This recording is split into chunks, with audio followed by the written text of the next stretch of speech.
নরসিংদী সহ ৩ জেলায় বজ্রপাতে ৭ জনের মৃত্যু। কয়েকদিন তাপপ্রবাহের পর বৃষ্টি হওয়ায় জনমনে স্বস্তি।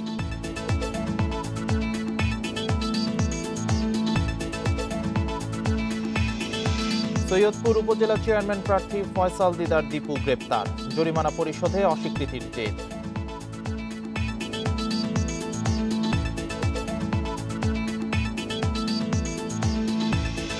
চট্টগ্রামের খুলশীতে বখাটে কিশোর চক্রের ৮ সদস্য অস্ত্রসহ গ্রেপ্তার, চাঁদাবাজি ও ছিনতাইয়ের অভিযোগ।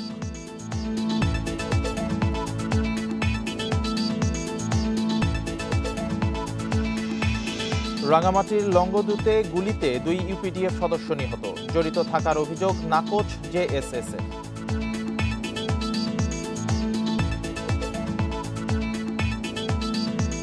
স্বাগত সমগ্র বাংলাদেশে, সাথে আছি রাকিব আহমেদ। শিরোনাম জানাচ্ছিলাম, এবার জানাবো পুরো খবর। দেশের বিভিন্ন এলাকায় বজ্রপাতে ৭ জন নিহত এবং ৪ জন আহত হয়েছেন। এর মধ্যে নরসিংদীতে মা ছেলে সহ মৃত্যু হয়েছে ৪ জনের। এছাড়া টাঙ্গাইলে বজ্রপাতে মারা গেছে ২ সহোদর। টানা তাপপ্রবাহের পর নরসিংদীর বিভিন্ন স্থানে হয়েছে গুঁড়ি গুঁড়ি বৃষ্টি। এ সময় আলোকবালির চরাঞ্চলে ধান কাটার সময় বজ্রপাতে মা ছেলে সহ ৩ জন নিহত হয়েছেন। একই সময় শহরতলির হাজিপুরে বজ্রপাতে মসলিউদ্দিন নামে আরও একজনের মৃত্যু হয়।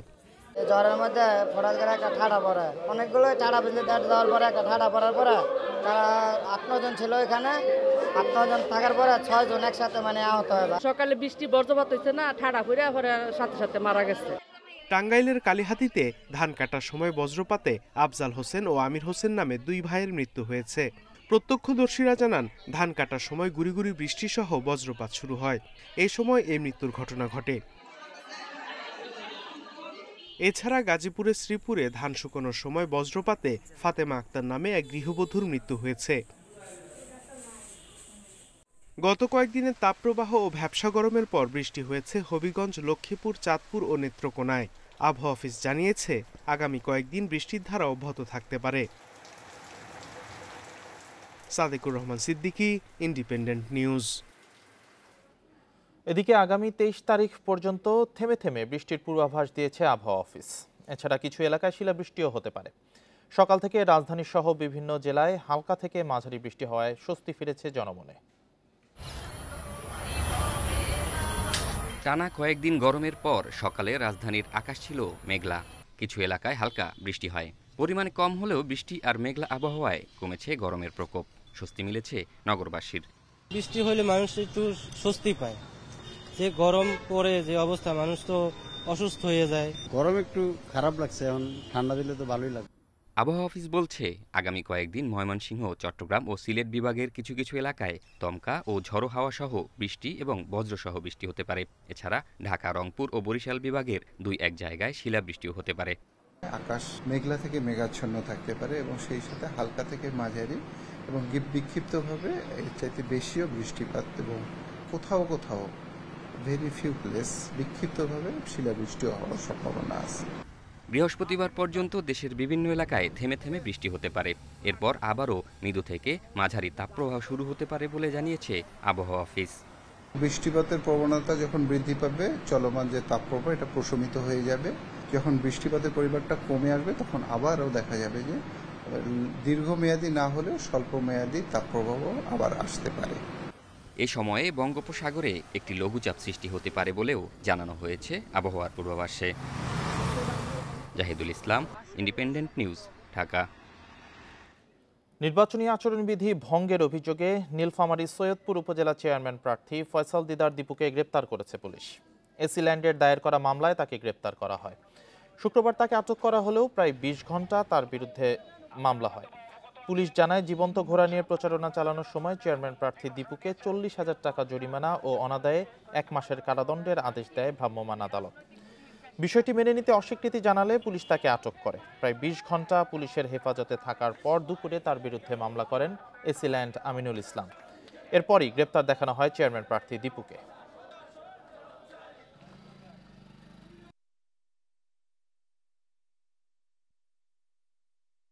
এজাহারে যেটা এসিল্যান্ড মহোদয় বর্ণনা করেছেন যে মোটরসাইকেল শোডাউন এবং আপনার জীবন্ত প্রাণী সেখানে প্রদর্শন করা। এ নিয়ে আরও জানাতে নীলফামারী থেকে যোগ দিয়েছেন সহকর্মী মাহমুদ আল হাসান।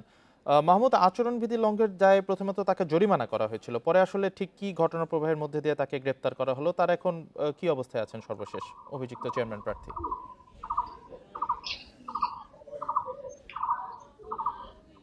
ষষ্ঠ উপজেলা নির্বাচনের দ্বিতীয় ধাপে নীলফামারী, সৈয়দপুর, কিশোরগঞ্জ এবং জলঢাকা এই 3 উপজেলায় নির্বাচন চলছে। আগামী 21 তারিখ ভোট গ্রহণ সম্পূর্ণ হবে।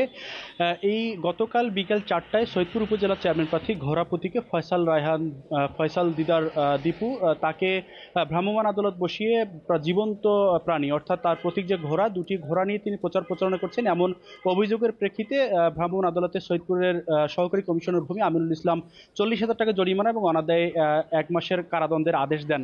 কিন্তু চেয়ারম্যান প্রার্থী ফয়সাল দিদার দীপু তিনি এই টাকা দিতে অস্বীকৃতি জানান এবং তিনি যেটি বলছেন যে এই তার যে আদেশ দেওয়া হয়েছে সেটি একেবারে তিনি সঠিকভাবে দেননি, বিধি মোতাবেক হয়নি। কারণ তিনি দাবি করছেন যে তার নির্বাচনী কার্যালয়ের নিচে তাকে এই আদেশটি দেওয়া হয়েছে এবং তিনি টাকা দিতে অস্বীকৃতি জানালে মোবাইল কোর্টের আদেশেই কিন্তু তাকে থানা হেফাজতে নেওয়া হয় এবং সারা রাত কিন্তু সেখানে থাকার পর আজ সকালেও তার বিরুদ্ধে কোনো অভিযোগ পত্র থানা পুলিশ পায়নি বলে আমাদেরকে যেটি জানিয়েছে। পরবর্তীতে আজ দুপুর 1টা পরপর সময় কিন্তু যেটি জানা যায় যে সৈয়দপুরের এসি ল্যান্ড আমিনুল ইসলাম তিনি এই ফয়সাল রায়হান দীপুর বিরুদ্ধে নির্বাচনী আচরণ বিধিমালা 2016 এর 32 ধারায় কিন্তু মামলা করেন এবং সেখানে অপরাধ হিসেবে 10 ধারায় জীবন্ত প্রাণী ব্যবহার এবং সেখানে অধিক জন নিয়ে অর্থাৎ 5 জনের বেশি জন নিয়ে নির্বাচনী প্রচার প্রচারণার অপরাধটি নিয়ে এসেছেন।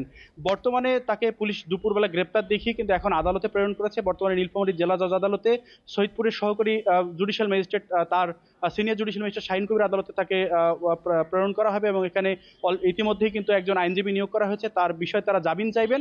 তবে এখন পর্যন্ত যে অভিযুক্ত চেয়ারম্যান প্রার্থী ফয়সাল দিদার দীপু তিনি যেটি বলছেন যে তার বিরুদ্ধে যে আনীত অভিযোগ সেটি পক্ষপাতমূলক এবং তিনি বলছেন বিধি মোতাবেক হয়নি। কারণ গতকাল সকালে উপজেলা প্রশাসন তাকে সতর্ক করেছিল, সতর্ক করার পর তিনি তার এই যে জীবন্ত ঘোড়া দিয়ে নির্বাচনী প্রচারণা চালিয়েছিলেন সেটি তিনি নিয়ে তার কার্যালয়ে রেখেছেন এবং তার দাবি যে তিনি আর প্রচার প্রচারণা চালাননি এবং তাকে অবৈধভাবে অর্থাৎ তাকে কিন্তু এই জরিমানাগুলো করা হয়েছে। তিনি অস্বীকৃতি জানালে কিন্তু থানা হেফাজতে দীর্ঘক্ষণ থাকার পরেও তবে এই বিষয়ে কিন্তু এখন পর্যন্ত সহকারী কমিশনার ভূমি এবং এই নির্বাচনের যে রিটার্নিং কর্মকর্তা অতিরিক্ত জেলা ম্যাজিস্ট্রেট সাইদুল ইসলাম তারা নির্দিষ্ট করে কোনো কথাই বলেননি। বিশেষ করে বিচারিক কাজে বক্তব্য দেওয়া যাবে বলে তারা কোনো কথা বলছেন না। তবে সৈয়দপুর থানা যে ভারপ্রাপ্ত কর্মকর্তা তিনি বলছেন যে 4টার দিকে আদালতের আদেশ অমান্য করে তিনি জরিমানার টাকা না দিলে তাকে পুলিশ হেফাজতে নেয় এবং সারা রাত তার সাথে কিন্তু এই জরিমানার টাকা দেওয়ার জন্য বললেও এই প্রার্থী টাকা দিতে রাজি হননি, কারণ তিনি এই তার অভিযোগটা অস্বীকার করেছেন যে তিনি অভিযোগ করেননি মর্মে। ইতিমধ্যেই কিন্তু আজকে থানায় কিন্তু লিখিত এজাহার দেওয়ার পরেই এসিল্যান্ডের মামলায় কিন্তু তাকে গ্রেপ্তার দেখিয়ে আদালতে প্রেরণ করা হয়েছে। এখন জামিনের অপেক্ষায় নির্বাচনের যে চেয়ারম্যান প্রার্থী ঘোড়া প্রতীকের ফয়সাল দিদার দীপু তার আইনজীবী অপেক্ষা করছেন এবং তাকে আদালতে নেওয়া হবে। তার অর্থাৎ তিনি জামিনের অপেক্ষায় আছেন। নীলফামারী থেকে জানাচ্ছিলেন সহকর্মী মাহমুদ আল হাসান। কোন প্রার্থী আচরণবিধি ভঙ্গ করলে তাৎক্ষণিকভাবে আইনি ব্যবস্থা নেওয়া হবে বলে জানিয়েছেন নির্বাচন কমিশনার অবসরপ্রাপ্ত ব্রিগেডিয়ার জেনারেল আহসান হাবিব খান। সকালে ঝালকাঠি জেলা শিল্পকলা একাডেমি মিলনায়তনে আয়োজিত বরিশাল, ঝালকাঠি ও পিরোজপুর জেলার উপজেলা পরিষদ নির্বাচনের প্রার্থীদের মত বিনিময় সভায় একথা বলেন তিনি। যে কোনো মূল্যে অবাধ, সুষ্ঠু, নিরপেক্ষ ও গ্রহণযোগ্য নির্বাচন নিশ্চিত করা হবে বলেও জানান নির্বাচন কমিশনার। এ লক্ষ্যে আইনশৃঙ্খলা পরিস্থিতি স্বাভাবিক রাখতে জেলা প্রশাসন ও পুলিশ বিভাগকে নির্দেশ দেন তিনি। সভায় প্রার্থীদের পাশাপাশি 3 জেলা প্রশাসক উপস্থিত ছিলেন।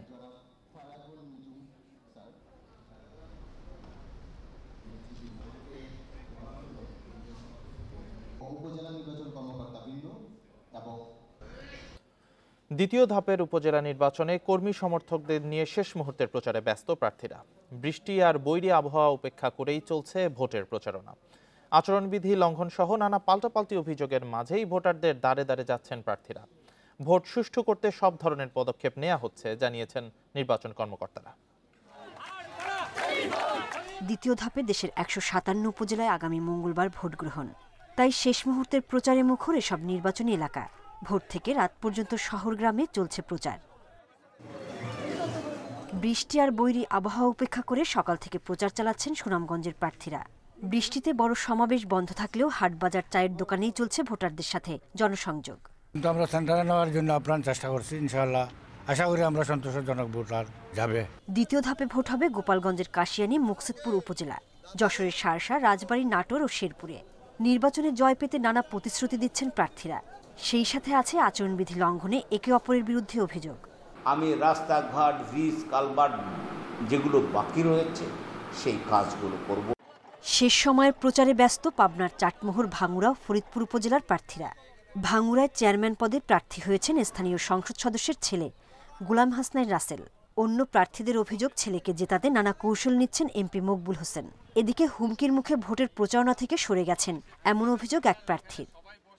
এমপির ছেলে প্রার্থী আছে সেটাও বড় কথা নয়, যদি হুমকি দামকি, ভয় ভীতি এগুলো যদি না করতো।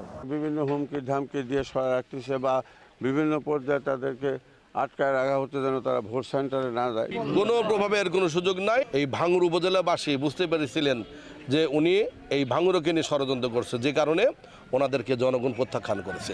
ভোটাররা বলছেন এলাকার উন্নয়নের শত যোগ্য প্রার্থীকে চেয়ারম্যান হিসেবে চান তারা। রোববার মধ্যরাতে শেষ হচ্ছে দ্বিতীয় ধাপের উপজেলা নির্বাচনের প্রচারণা। সোহেলি জাহান, ইন্ডিপেন্ডেন্ট নিউজ। প্রতিদ্বন্দ্বী সব প্রার্থী মনোনয়ন প্রত্যাহার করায় ঝিনাইদহ 1 আসনের উপনির্বাচনে আওয়ামী লীগের প্রার্থী নায়েব আলী জোয়ারদার বিনা প্রতিদ্বন্দ্বিতায় নির্বাচিত হয়েছেন। আজ প্রার্থিতা প্রত্যাহারের শেষ দিনে মনোনয়ন প্রত্যাহার করেন আব্দুল আলিম নিজামী ও নজরুল ইসলাম। নির্বাচনী কর্মকর্তা জানান, দপ্তর থেকে গেজেট প্রকাশের জন্য কাগজপত্র নির্বাচন কমিশনে পাঠানো হবে। এরপরই এ বিষয়ে আনুষ্ঠানিক ঘোষণা দেওয়া হবে। গত 16 মার্চ ঝিনাইদহ 1 আসনের সংসদ সদস্য আব্দুল হায়ের মৃত্যুতে আসনটি শূন্য হয়। পরে নির্বাচন কমিশন নতুন নির্বাচনের তফসিল দেয়। মনোনয়নপত্র দাখিল করেন আওয়ামী লীগের নায়েব আলী জোয়ারদার, খেলাফত আন্দোলনের আব্দুল আলিম নিজামী এবং স্বতন্ত্র প্রার্থী নজরুল ইসলাম ও মুনিয়া আরেফিন। যাচাই বাছাইয়ে মুনিয়া আরেফিনের মনোনয়নপত্র বাতিল হয়। আগামী 5 জুন এই উপনির্বাচনে ভোট গ্রহণ হওয়ার কথা ছিল।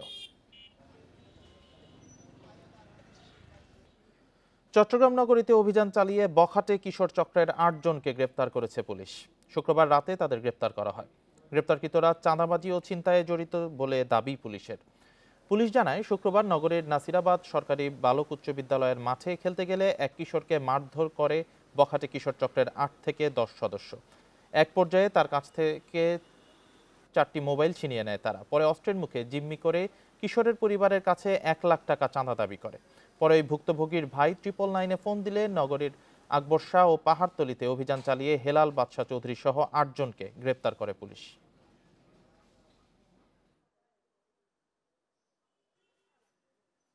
আব্দুর রহমানের ওখান থেকে তাকে উদ্ধার করা হলো, ভিকটিমকে।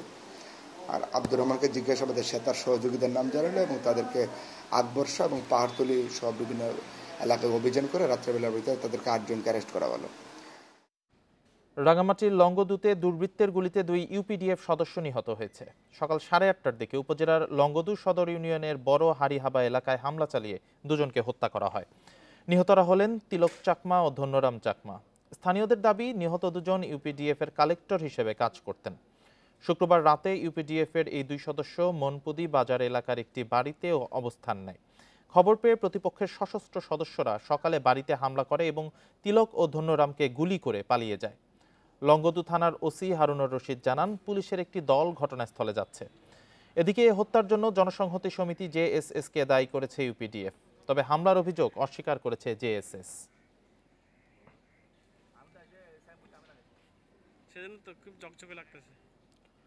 সাভারে অটোরিকশা চালককে পিটিয়ে পা ভেঙে দেওয়ার অভিযোগে ট্রাফিক পুলিশের রেকার চালক সোহেল রানাকে প্রত্যাহার করা হয়েছে।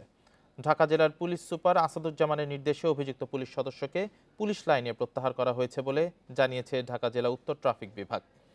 স্থানীয়রা জানায়, শুক্রবার সকালে ফজলু মিয়া অটোরিকশা নিয়ে ঢাকা আরিচা মহাসড়ক দিয়ে যাবার পথে ট্রাফিক পুলিশের রেকার চালক সোহেল রানা তাকে থামাতে চেষ্টা করেন। এ সময় তিনি অটোরিকশা না থামিয়ে চলে যাবার চেষ্টা করলে রেকার চালক সোহেল রানা তাকে ধাওয়া দিয়ে ধরে লোহার পাইপ দিয়ে পেটান। পরে 2 পা ভাঙা অবস্থায় স্থানীয়রা ফজলু মিয়াকে উদ্ধার করে হাসপাতালে নিয়ে যায়। খুলনায় সরকারি পাটকল ইজারা নেওয়া প্রতিষ্ঠানগুলো আশানুরূপভাবে মিল পরিচালনা করতে ব্যর্থ হয়েছে। তাই ইজারায় পাটকল চালুর বিষয়ে নতুন করে চিন্তাভাবনা চলছে বলে জানিয়েছেন বস্ত্র ও পাটমন্ত্রী জাহাঙ্গীর কবির নানক। সকালে খুলনার দৌলতপুর পাটকল পরিদর্শনে এসে এসব কথা বলেন তিনি। মার্চে বেসরকারি ব্যবস্থাপনায় চালু হয় খুলনার Daulatpur jute mill. Fortune group ইজারা নিয়ে উৎপাদন শুরু করে পাটকলটিতে। এছাড়া চালুর অপেক্ষায় প্লাটিনাম জুবিলি জুট মিল ও খালিশপুর জুট মিল।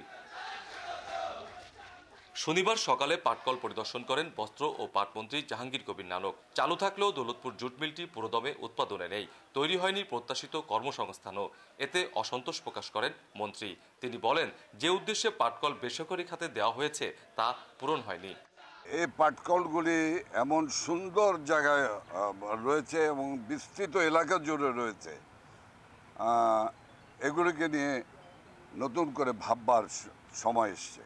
এছাড়া ইজারার শর্ত মানা না হলে ব্যবস্থা নেওয়ার হুঁশিয়ারি দেন মন্ত্রী। বিজিএমসি চেয়ারম্যানকে দ্রুত এ সংক্রান্ত প্রতিবেদন দেওয়ার নির্দেশ দেন তিনি। এই বিলগুলিতে কোনো শুভ সূচনাও করতে পারেন না অনেকে। আমি ইতিমধ্যে বিজিএমসির চেয়ারম্যানকে সামগ্রিকভাবে যে পর্যবেক্ষণ করেছেন, যা পেয়েছেন তার উপর প্রতিবেদন, জরুরি ভিত্তিতে প্রতিবেদন দেওয়ার জন্য বলেছি। চলতি বছর খুলনা যশোর অঞ্চলে বন্ধ হয়ে যাওয়া জেজেআই, কার্পেটিং, খালিশপুর ও ইস্টার্ন জুট মিল বেসরকারি খাতে স্বল্প পরিসরে চালু হয়েছে। চালুর অপেক্ষায় আরও 4টি পাটকল। 2020 সালে লোকসানের মুখে বন্ধ করে দেয়া হয় পাটকলগুলো। অভিজিৎ পাল, ইন্ডিপেন্ডেন্ট নিউজ, খুলনা। জামালপুরের বকশীগঞ্জে কেন্দ্র সচিবের গাফিলতিতে 43 জন এসএসসি পরীক্ষার্থী ফেল করার অভিযোগ উঠেছে। এছাড়া ব্যবহারিক পরীক্ষায় টাকা নেওয়ার অভিযোগও তুলেছেন পরীক্ষার্থীরা। তবে অভিযোগ অস্বীকার করে দ্রুত সমস্যা সমাধানে আশ্বাস দিয়েছে কর্তৃপক্ষ। জামালপুরের বকশীগঞ্জে Chandrabad Rashida Begum school and college কেন্দ্র থেকে এবার কারিগরি বিভাগে 6টি বিদ্যালয়ের 157 শিক্ষার্থী এসএসসি পরীক্ষায় অংশ নেন। এর মধ্যে IT support and IoT basic 2 বিষয়ের ব্যবহারিক পরীক্ষা দেন 3 বিদ্যালয়ের 43 জন। ফল প্রকাশের পর জানা যায়, এসব শিক্ষার্থী সব বিষয়ে পাশ করলেও শুধুমাত্র এই বিষয়টিতে ফেল করেছেন। ব্যবহারিক পরীক্ষার ফলাফল বোর্ডে পাঠানো হয়নি দাবি করে শিক্ষার্থীদের অভিযোগ, কেন্দ্র সচিবের গাফিলতির কারণে এমন ফল বিপর্যয়। ব্যবহারিক পরীক্ষার সময় প্রতিজনের কাছ থেকে 1000 থেকে 1500 টাকা নেওয়ার অভিযোগও তোলেন শিক্ষার্থীরা। ফিজিক্স, কেমিস্ট্রি, ম্যাথ, ইংলিশ এগুলাতে প্রত্যেকটাতে A+, A- এরকম result, but IT support basic 2-তে আমাদের F আসছে। প্র্যাকটিক্যাল নাম্বারের জন্য সবাই 1500 এইভাবে টাকা দিয়েছে, তাও আমাদের এই প্র্যাকটিক্যাল নাম্বারটা যোগ করে নাই। স্যার বলতেছে যে 1-1.5 মাস সময় লাগবে, তো 1-1.5 মাস জীবন 1-1.5 মাস তো সম্ভব না। আমরা যদি রেজাল্টটা না ঠিক করতে পারি আমাদের একটা বছর লস হয়ে যাবে। তবে অভিযোগ অস্বীকার করে বিষয়টি সুরাহার চেষ্টা চলছে বলে জানান কেন্দ্র সচিব। এর মধ্যে উপজেলা প্রশাসনের কাছে অভিযোগও জানিয়েছেন ভুক্তভোগীরা। যথাযথ প্রক্রিয়া অনুসরণ করে আগের যে পিএফ নাম্বার দেওয়া ছিল সেটা হার্ড কপি সহ আমি 13 তারিখে বোর্ডে উপস্থাপন করেছি। আশাবাদী দ্রুত সম্ভব রেজাল্ট সংশোধনী আসবে। একজন শিক্ষক গিয়েছেন, রেজাল্টের পরে বোর্ডে যোগাযোগ করেছেন এবং আমরা আমাদের ঊর্ধ্বতন কর্তৃপক্ষকে আমি জানিয়েছি এবং এই বিষয়ে আমাদের যতটুকু আসলে সাধ্য ততটুকু ভাবে আমরা চেষ্টা করব, ইনশাআল্লাহ ভালো ফলাফল আসবে। দ্রুত ফল সংশোধন নিশ্চিত করা না হলে কলেজে ভর্তি অনিশ্চিত হয়ে পড়ার আশঙ্কায় ভুক্তভোগী পরীক্ষার্থীরা। Independent News. ফরিদপুরের নগরকান্দায় স্কুল ছাত্র আলাউদ্দিন মাতুব্বর অন্তর হত্যা মামলায় যাবজ্জীবন সাজাপ্রাপ্ত পলাতক আসামি আজিজুল শেখকে গ্রেপ্তার করেছে র্যাব। সকালে র্যাবের ফরিদপুর কার্যালয়ে সংবাদ সম্মেলনে এই তথ্য জানায় বাহিনীটি। র্যাব জানায় 2018 সালে নগরকান্দার মানিকদি পাগলপাড়া এলাকা থেকে স্কুল ছাত্র অন্তরকে অপহরণ করে নিয়ে হত্যা করে দুর্বৃত্তরা। এই ঘটনায় মামলা দায়ের হলে আদালত এবছরের 27 মার্চ 3 জনের মৃত্যুদণ্ড ও 3 জনকে যাবজ্জীবন কারাদণ্ড দেয়। এ সময় আদালতে 5 আসামি উপস্থিত থাকলেও আজিজুল শেখ পলাতক ছিলেন। শুক্রবার গোপন তথ্যের ভিত্তিতে ফরিদপুরের ভাঙ্গায় অভিযান চালিয়ে আজিজুলকে গ্রেপ্তার করে র্যাব।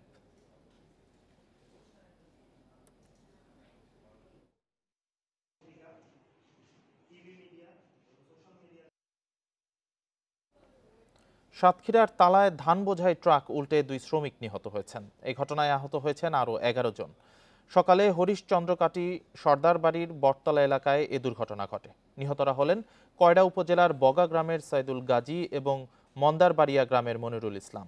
স্থানীয়রা জানায় কয়রা থেকে 13 জন শ্রমিক গোপালগঞ্জ এলাকায় ধান কাটতে গিয়েছিলেন। সেখান থেকে বাড়ি ফেরার পথে হরিশচন্দ্রকাটি এলাকায় পৌঁছে তাদের বহনকারী ট্রাকটি উল্টে যায়। এতে ঘটনাস্থলেই মারা যান 2 জন। ট্রাকটি জব্দ করা হয়েছে বলে জানায় পুলিশ।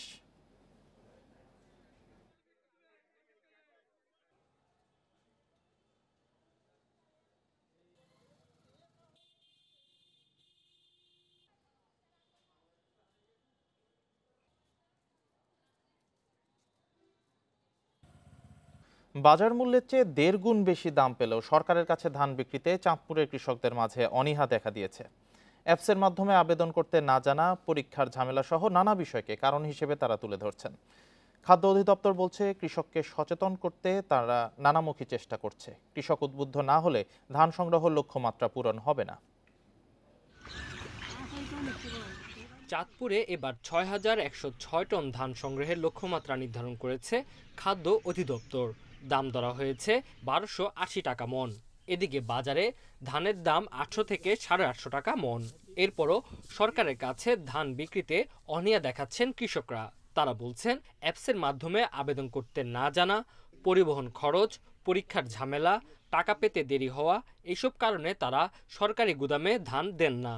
আমরা এই সম্বন্ধে বুঝি না, ধান বিক্রি করতে পারি না আর কি, না জানার কারণে। ধান শুকাইছি, শুকিয়ে নিয়ে আবার দিছি, দেওয়ার পরে ব্যাংকে স্পোকেন দিছে, ব্যাংকে গেছি, টাকা নাই, আমরা ফান্ড প্লেস হয় না, আমরা পড়াই টাকা নিয়ে ধান হয়। যদি মোটামুটি যে পরিষ্কারটা করি, ওই পরিষ্কার যদি এমনি ধান নেই, তাহলে দেখা যাচ্ছে কৃষকও কিছু লাভবান হইব আর কৃষকে কিছু পাইব। জেলায় এরই মাঝে অ্যাপসের মাধ্যমে আবেদন নেওয়া হচ্ছে। তবে আগের অভিজ্ঞতা থেকে খাদ্য অধিদপ্তর বলছে, লটারি শেষে যেসব কৃষক নির্বাচিত হন তাদের কাছে লক্ষ্যমাত্রার ১০ ভাগ ধানও থাকে না। এদিকে কৃষি বিভাগ বলছে, গুদামে ধান দিতে তা ভালোভাবে শুকাতে হবে। উপজেলা পর্যায়ে দপ্তর যেগুলো আছে, উপজেলা খাদ্য দপ্তর থেকে বা এলএসডি সহ এগুলো আমরা লিফলেট বিলি করি এবং মাইকিং করি, যাতে আমাদের সরকারি এই যে খাদ্যশস্য সংগ্রহ টার্গেটটা আমরা ফুলফিল করতে পারি। এটাই আমরা প্রতি বছর করে থাকি। ধান প্রদানের পূর্বে উপযুক্ত পরিবেশে ধানকে ভালোভাবে শুকিয়ে নিতে হবে, যাতে খাদ্য গুদামে নিলে আর্দ্রতার কোনো সমস্যা না হয়, এবং ধান পরিষ্কার করে যাতে ধান সরবরাহ করে, সেক্ষেত্রে আমরা কৃষকদেরকে পরামর্শ দিচ্ছি। তাদের হাতে ধান থাকা অবস্থায় সংগ্রহ অভিযান পরিচালনার দাবি কৃষকদের। Independent news. শরিয়া ভিত্তিক আইসিবি ইসলামী ব্যাংকের মৌলভীবাজার শাখায় নগদ টাকা সংকটে দুর্ভোগে পড়েছেন গ্রাহকরা। প্রতিদিন গ্রাহকরা টাকা তুলতে এসে হতাশ হয়ে ফিরছেন খালি হাতে। এতে উদ্বেগ ও উৎকণ্ঠা দেখা দিয়েছে গ্রাহকদের মাঝে। তবে ব্যাংক কর্মকর্তারা বলছেন, এই সমস্যা সাময়িক। মৌলভীবাজার শহরের কোট রোডে অবস্থিত আইসিবি ইসলামী ব্যাংকের শাখায় গত রমজান মাস থেকে নগদ টাকা সংকট দেখা দিয়েছে।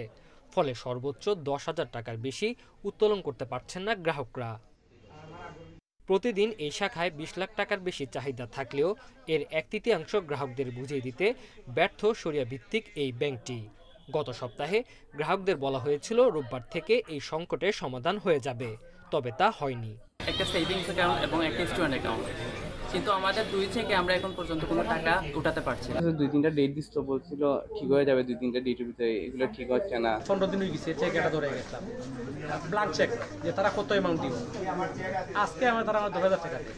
কেন্দ্র থেকে ব্যাংকের এই শাখায় টাকা না পাঠানোয় এই পরিস্থিতি দেখা দিয়েছে।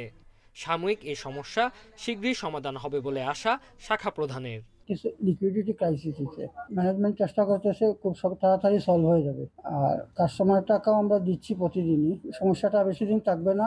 বাংলাদেশ ব্যাংকের তথ্য অনুযায়ী 2023 সাল শেষে ব্যাংকটিতে 1,823 কোটি টাকার মূলধন ঘাটতি দেখা দেয়। একই সঙ্গে 790 কোটি 4 লাখ টাকা বিতরণ করা ঋণের 87% খেলাপিতে পরিণত হয়েছে। Independent news. ঝিনাইদহের হরিণাকুণ্ডুতে আধিপত্য বিস্তার নিয়ে দুপক্ষের সংঘর্ষে 20 জন আহত হয়েছে। আটক করা হয়েছে 5 জনকে। সকালে উপজেলার ভাতুরিয়া গ্রামে এই ঘটনা ঘটে। স্থানীয়রা জানায়, আধিপত্য বিস্তার নিয়ে সাবেক ইউপি সদস্য কোরবান আলী ও মশিউর রহমানের মধ্যে বিরোধ চলছিল। এরই জেরে সকালে মাঠে ধান কাটাকে কেন্দ্র করে মশিউরের সমর্থক হাশেম আলীকে মারধর করে কোরবান আলী সমর্থকরা। পরে এক পর্যায়ে উভয় পক্ষের লোকজন দেশীয় অস্ত্রশস্ত্র নিয়ে সংঘর্ষে জড়িয়ে পড়ে। খবর পেয়ে পুলিশ ঘটনাস্থলে পৌঁছে পরিস্থিতি নিয়ন্ত্রণে আনে। আহতদের ঝিনাইদহ সদর হাসপাতাল সহ বিভিন্ন হাসপাতালে ভর্তি করা হয়েছে। কুষ্টিয়ার কুমারখালীতে ধান কাটাকে কেন্দ্র করে প্রতিপক্ষের হামলায় একজন নিহত হয়েছেন, আহত হয়েছেন আরও 2 জন। পুলিশ জানায়, সকালে খোর্দ বনগ্রামে ধান কাটাকে কেন্দ্র করে ইউনুস আলী ও মুক্তার আলীর মধ্যে কথা কাটাকাটি হয়। এক পর্যায়ে মুক্তার আলী ও তার লোকজন মিলে ইউনুস আলীকে ধারালো অস্ত্র দিয়ে কুপিয়ে জখম করেন। আশঙ্কাজনক অবস্থায় উদ্ধার করে হাসপাতালে নেওয়া হলে চিকিৎসক তাকে মৃত ঘোষণা করেন। এই ঘটনায় জড়িতদের ধরতে অভিযান চলছে। অপ্রীতিকর পরিস্থিতি এড়াতে ওই এলাকায় মোতায়েন রয়েছে অতিরিক্ত পুলিশ। প্রবাসীদের কল্যাণে নেয়া recovery and advancement informal sector employment RAISE প্রকল্পের আওতায় করোনায় কর্মহীন 2 লাখ প্রবাসীকে আর্থিক সহ নানা ধরনের সুবিধা দিচ্ছে সরকার। বিশ্ব ব্যাংকের আর্থিক সহযোগিতায় নেয়া এই প্রকল্পের আওতায় 2015 সাল থেকে বিভিন্ন সময় দেশে ফেরা প্রবাসীদেরও ডেটাবেস তৈরি হচ্ছে। অনানুষ্ঠানিক খাতে কর্মসংস্থান সৃষ্টিতে প্রবাসী কল্যাণ ও বৈদেশিক কর্মসংস্থান মন্ত্রণালয় 3 বছর মেয়াদী এই প্রকল্প বাস্তবায়নে কাজ শুরু করে 2021 সালে। বিশ্ব ব্যাংক এই প্রকল্প বাস্তবায়নের টাকা দিয়েছে 425 কোটি আর সরকার দিয়েছে 2 কোটি 30 লাখ টাকা। উদ্দেশ্য করোনায় কর্মহীন 2 লাখ প্রবাসীকে নগদ সহায়তা, তাদের দক্ষতার সনদ প্রদান, প্রশিক্ষণ ও অর্থনীতির মূল স্রোতধারায় সম্পৃক্ত করা। ইতোমধ্যেই এ প্রকল্পের আওতায় করোনায় কর্মহীন 5,500-এরও বেশি প্রবাসীকে নগদ 13,500 টাকা করে দেয়া হয়েছে। কর্মহীনদের জন্য আরো বরাদ্দ রাখা হয়েছে 170 কোটি টাকা। প্রথম দুবাই গেলাম, দুবাই থেকে মারটার খেয়ে এসে বাড়িতে আসলাম, বাড়িতে আসার পরে গেলাম উজবেকিস্তান থেকেও মার খেয়ে আসলাম, মার খেয়ে আসার পরে গেলাম মালয়েশিয়ার করোনার টাইমে। ওখানে কিছুদিন কাজ করার পরে কোম্পানি আমাদেরকে ফেরত পাঠায়। করোনাকালীন কোম্পানি আমাকে ফেরত পাঠায় এবং এখানেও আমি 4 বছর ধরে বেকার এবং সরকার আমাকে 13,500 টাকা অনুদান দিয়েছে। প্রবাসী কল্যাণ থেকে সরকারে 13,500 টাকা দিয়েছে, এটাই আমরা চলতেছি এখন বর্তমানে একদম বেকার অবস্থা। প্রবাসীদের ডাটাবেস তৈরির পাশাপাশি কর্মহীন প্রবাসীদের কল্যাণে নেওয়া আরো উদ্যোগের কথা জানান প্রকল্পের সাথে সংশ্লিষ্ট কর্মকর্তারা। ডাটাবেস তৈরি করার মাধ্যমেই তাদেরকে আসলে সমাজের মূল স্রোতধারায় যারা বিদেশে দীর্ঘদিন যাবৎ কাজ করেছে তারা দেশে আসার পরে যেন সমাজের সাথে, পরিবারের সাথে, দেশের সাথে তারা যেন একত্রিত হয়ে কাজ করতে পারে। এই রেইস প্রকল্পের মূল উদ্দেশ্যই হলো তাদেরকে পুনঃ একত্রীকরণ করা। 30টি ওয়েলফেয়ার সেন্টারের পাশাপাশি বগুড়া পল্লী উন্নয়ন একাডেমি ও যুব উন্নয়ন অধিদপ্তর সহ সরকারের বিভিন্ন সংস্থা এই প্রকল্প বাস্তবায়নে সহযোগিতা করছে। প্রকল্পটি শেষ হচ্ছে আগামী বছর 30 June. Hasibur Rahman, independent news, Bogura. এই ছিল আজকের সমগ্র বাংলাদেশের আয়োজন। ধন্যবাদ সবাইকে।